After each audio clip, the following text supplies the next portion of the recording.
Hey everyone, welcome back to our, inexpensive truck challenge. This is part 2. If you haven't catch the first part, go check it out. I'll put a link over there. So right now, this is the original engine for the truck. We're going to get to taking this apart, and hopefully we've got a good cam in here, because the one on our donor engine, well, that was garbage. So let's get into doing this.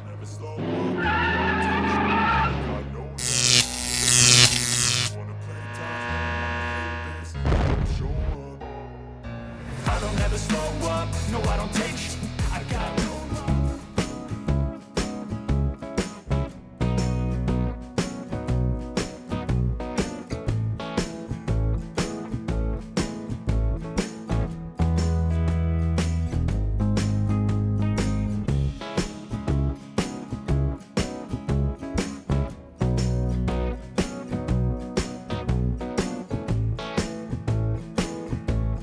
Okay, so we already got the one head off. It looks pretty good actually, so that's good news. Everything seems pretty good on it. So I'm going to do this next one in real time so you can see approximately how long it takes. So let's get into this one. Okay, so one thing I am doing is I'm bagging all the hardware. I know just by looking at these are the timing cover bolts, water pump bolts. But if this is your first time taking one of these apart, I highly suggest you label everything. Labeling our lifters. There you go. Passenger front, cylinders 2 and 4. So this isn't absolutely critical because this is a rollarized engine, so the wear patterns aren't quite as critical as a flat tappet cam. However, if I find any damage or anything like that, I want to go back and be able to reference what I was looking at. And it's always best if we can kind of keep things matched up anyway. So if we can keep the lifters matched up to the cam, great. We're going to do that. Let's carry on. If the lifters are any indication of the condition of this cam, I'm pretty excited because they were in great condition considering what happened to this engine. I can see this is the bad piston here. We'll take a look at that later. But obviously the piston's destroyed, the rod's not connected anymore. Surprised it didn't come up and smack our head. Anyway, sorry, got a little sidetracked there. Back, I think this cam is going to be in great condition, so let's get to getting that out of here and see how lucky we are. Now, one thing I would like to point out is these are both Ram 2500s. That other donor engine, you notice that it had a chewed up cam. So if you think that the MDS system is what causes these cam malfunctions, guess what? It's not. And if you want to see a great video series on some theories behind what causes this, go check Reignited out.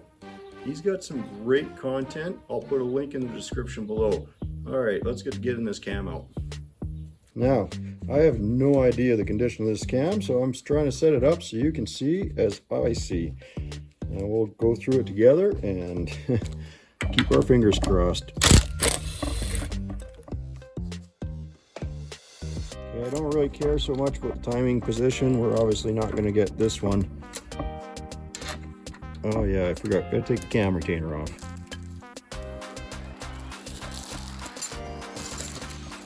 Okay, now for the moment of the truth. Drum roll, please. Here we go.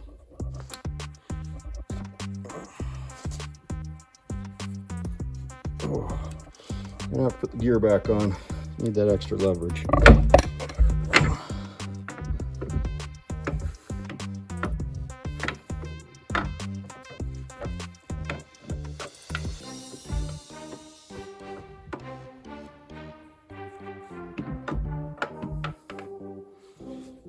She's looking pretty good. I think we're in good shape.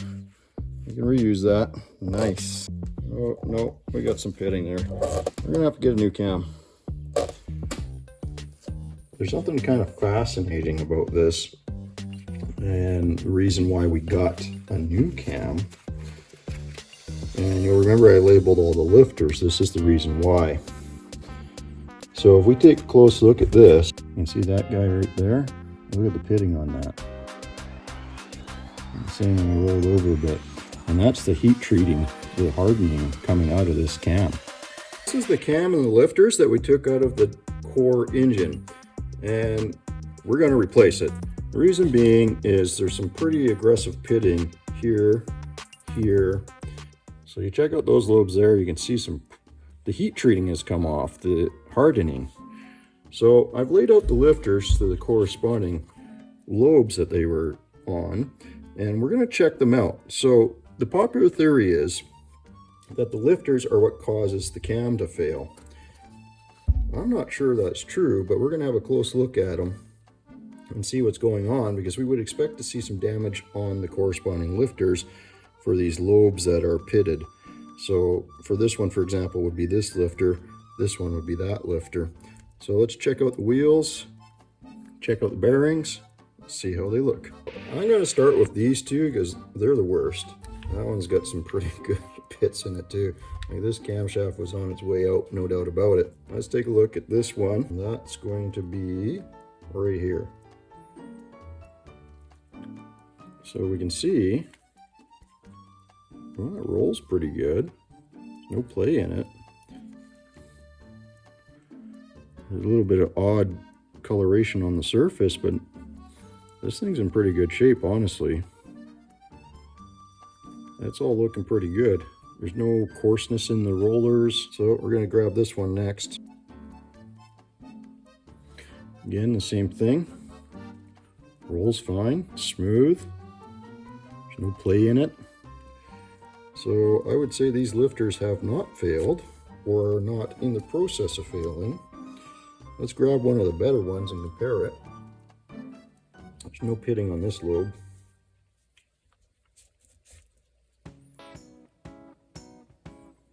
Feels about the same, no play.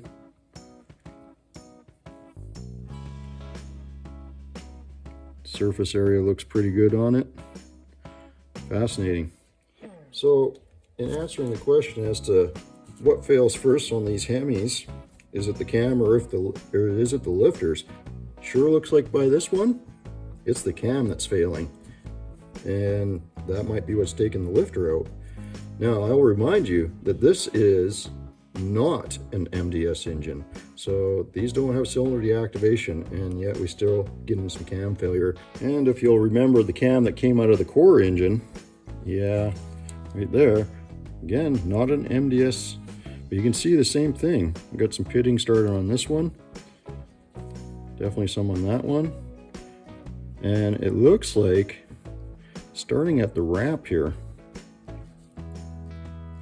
So this might have something to do with not the correct spring pressure on these things, and it might explain why the 6.4s aren't as prone to this, because they use a different spring than the 5.7s. Not necessarily in the trucks, but definitely in the cars.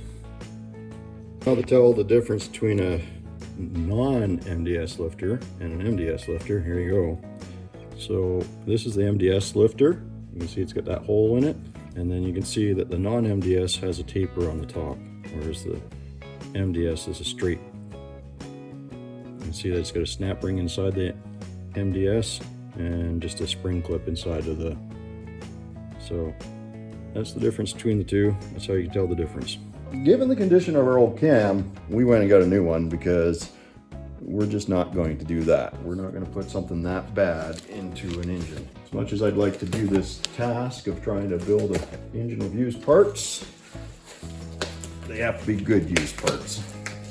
Let's see what we got here. There we go. SKP, that's the brand of the cam we're using. A low dollar cam from Rock Auto. I have one in my other truck. Seems to be working fine. Put quite a few miles on that one.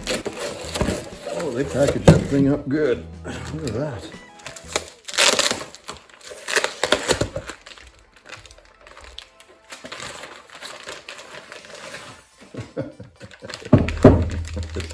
Like those Russian dolls, you just keep going and going.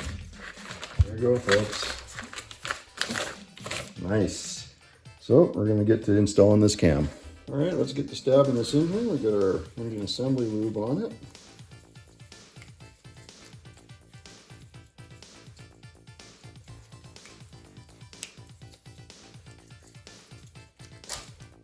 Okay, Mr. Bump Stick.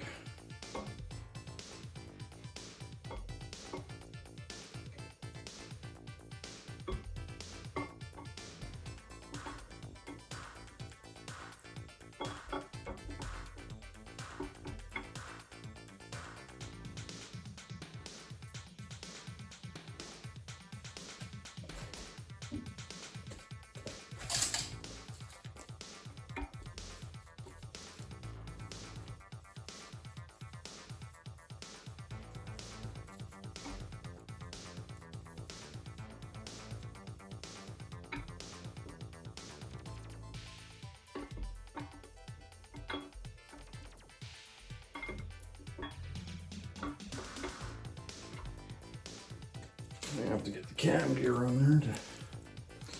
You see there's a notch in here. This cam gear, and that lines up with the pin on the cam. There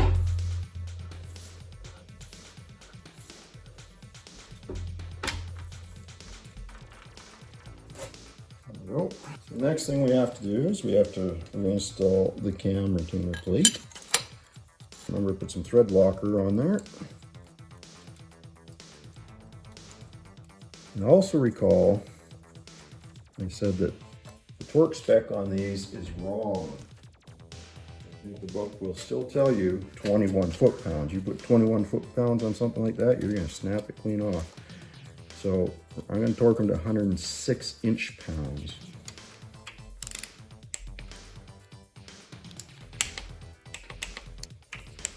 Okay, let's get this on. There's the tooth that has the line on it. We're going to put that between the two lines on the chain. When you go to put the cam gear on, the pin for the cam is going to be at the 12 o'clock position right there, and that'll line up your gear. Get our lines all lined up again. We're in the 12 o'clock position. So we're just going to pull the pin out of our tensioner here. I'll do that right now.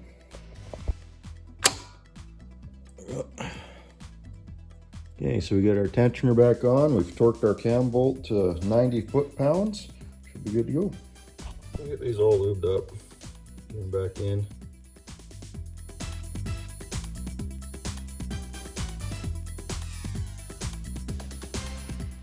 The other thing we want to do is we want to put a little thread lock on these here, and they get torqued to 106 inch-pounds as well. One thing I'd like to point out is before you go and put any of these lifters in, when you're inspecting them, check how the roller rolls, see if there's any damage to the surface, and then also check to make sure it's not collapsed. I found a few of these that have collapsed, and that can cause problems as well.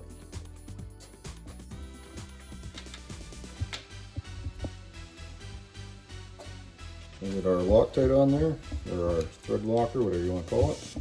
Loctite's a brand. And when you're installing these, you want kind of this arch to go down.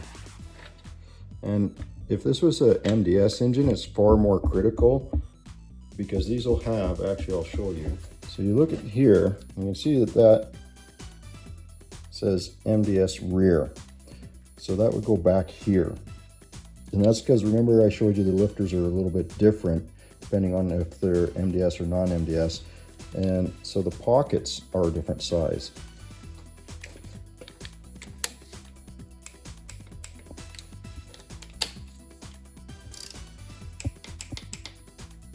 One of the things I do, when you go to put these heads back on, you want to make sure you're properly prepped. So when the bolt goes in, you want to make sure it's going to thread in properly, and there's nothing that's going to keep it from threading in. And a lot of times when you pull this out, there's going to be coolant or oil in the holes. And what happens is when you actually run this bolt down, they should all run down by hand when you put these in. Right when you got the head on there, it should go right to the head, right by hand. Just grab the socket, crank it in. If it doesn't, take it out, clean it out some more. But if there's oil or antifreeze in there, when you run the bolt in and you torque it, well, there's one of two things going to happen. Number one, you're going to compress that fluid and possibly crack your block. Very bad. Number two, you're not going to get an accurate torque on that bolt. So we don't want either of those scenarios. So what I do is I take my compressed air, hopefully you can see it, and I create the venturi to blow the air out.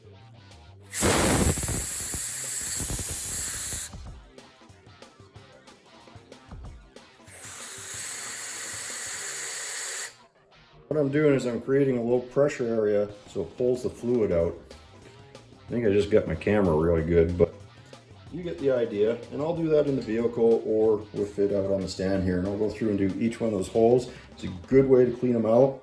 And if it's still not cleaned out, just run the bolt in, take it out, run it in, take it out a few times. It'll get that oil out of there.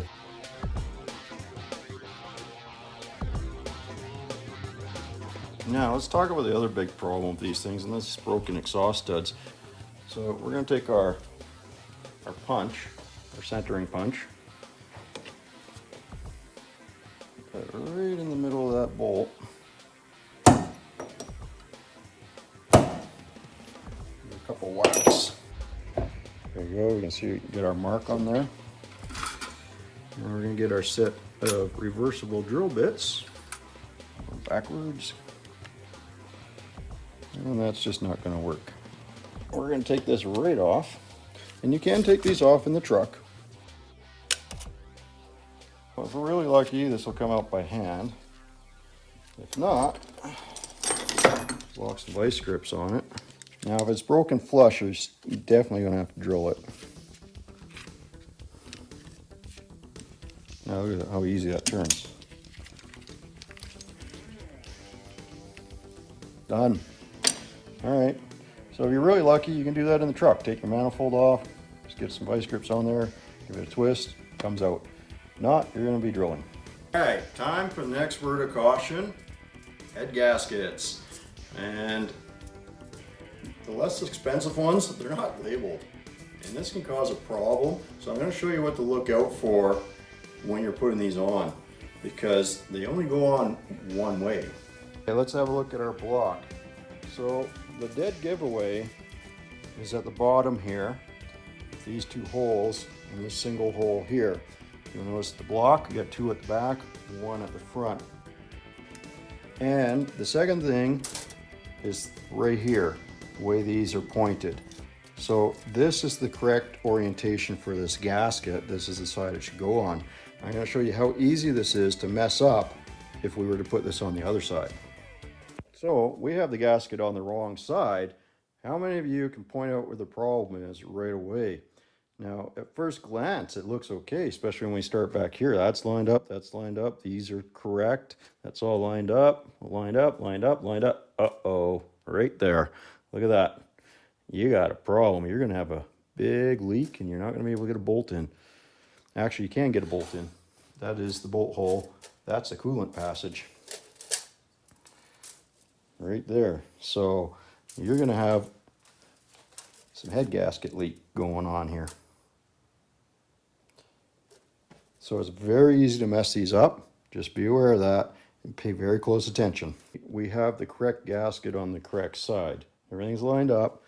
We don't have that gap here. We've got the single hole, dual holes back here. All these are lined up. So I've just cleaned up the surface with some brake clean, and now we can set our head on here. So let's go ahead and do that.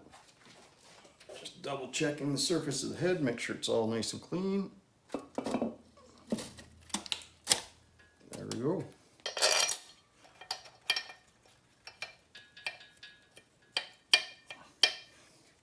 Now you'll recall me saying you should be able to thread this bolt all the way down by hand. And if you can't, there, I can feel it actually sucking the head on to the block. It is perfectly seated. If you can't, then you're gonna have to take that out and clean the hole again. Same thing with this bottom one. There we go. Now these don't have any thread sealer on them or anything like that, so you're good to go. So I can feel that that's nicely bottomed out. Top one's nicely bottomed out. We've got these perfectly flat. So when you do these, you're going to do it in a spiral pattern. 1, 2, 3, 4, 5, 6, 7, 8, 9, 10. And then the first step is 25 foot-pounds. Second step is 40 foot-pounds. And then the third step is 90 degrees. So that's the torque to angle part. We'll get into that. I'll show you in greater detail in a few minutes. Okay, let me get to putting the rest of these bolts in, and we'll talk about these top ones as well. Now you'll recall me saying on some of these you might not get all the fluid out, and just to back the bolt out, there you can see how wet those threads are. Believe it or not, you just clean that off.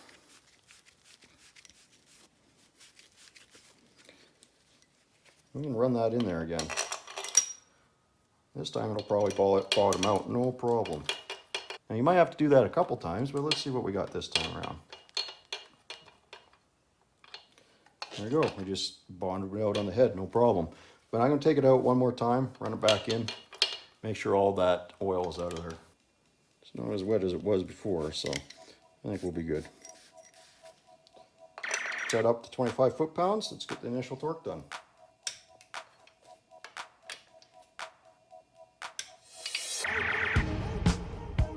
Now that we get the first torque done, the 25 foot-pounds on the main bolts, into these top ones, we're going to do them at 10 foot-pounds or 120 inch-pounds.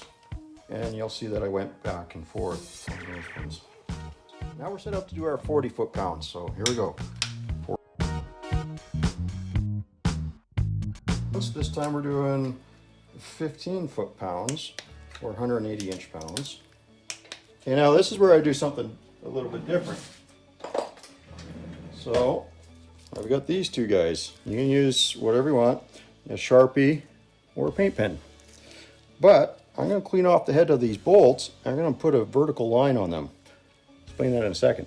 Here you can see I've got the vertical lines on all the bolts. Top ones I did with paint pen, bottom ones I did with the silver Sharpie. Not a big difference. Now, this is the 90-degree torque. So I've got this guy right here, which is fantastic. There's a reason I have this. Now you can use something like that, but there's a reason I have something like this. Much better. However, if you're really stuck, this line will get you to the same place, and I'll show you how. And I still mark everything anyways. Following the same pattern, okay, we're at 0. I've got a slight load on it, but I'm also got, now in the vehicle you won't be able to do this, but here we can. We can take this, and there's our 90-degree point. You can see that our line is now horizontal rather than vertical, but that's a good way to check and keep an eye on yourself. Let's talk about why I still do the line, especially when you're in the vehicle. You're not going to always be able to get a full 90-degree rotation on your torque wrench. So we're going to set this to 0. And let's say, oh, we made it 60 degrees. And then I hit the firewall or something. I can't torque it past that. So I'm going to back up. I'm going to 79 degrees. I haven't even put any torque on this. But I'm going to keep a load on it, zero it again. I know I got 30 degrees to go.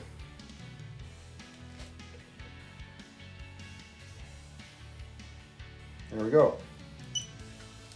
When we check our mark, it confirms that we've got 90-degree rotation. Last reason we mark these is it's a good visual confirmation that we have got all the bolts torqued. You can see all the lines went from vertical to horizontal. We know for a fact we've torqued every one of them.